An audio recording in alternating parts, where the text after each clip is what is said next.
আশা করি তোমরা প্রত্যেকে জানো যে হাতে আর 20টা দিন বেঁচে আছে এক্সামের, অর্থাৎ WBP কনস্টেবল এক্সামিনেশনস।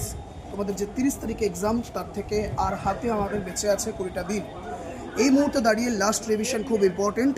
তো সেই মুহূর্তে দাঁড়িয়ে তোমাদের প্রত্যেককে বলবো একটাই, নিজের নার্ভকে কন্ট্রোল রাখো এবং এই মুহূর্তে দাঁড়িয়ে যে রিভিশন দরকার সেই রিভিশন পারপাসে 14ই নভেম্বর ঠিক সকাল 9টা থেকে রাত বলবো না সন্ধ্যা 7টা পর্যন্ত টানা ননস্টপ যে 10 ঘন্টার ম্যারাথন সেশন রিজনিং পারপাসে, প্রত্যেককে বলবো এই রিজনিংয়ে 10টা ঘন্টা নিজেকে বাস একবার 100% দিয়ে দেখো। এতটুকু বলতে পারি, এক্সাম হলে তোমাকে এতটুকু কষ্ট পেতে হবে না।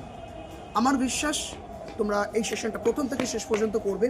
প্রত্যেকে বলবো যে এক্স্যাক্টলি 14ই নভেম্বর সকাল 9টা থেকে সন্ধ্যা 7টা টাইম স্লট বুক করে নাও।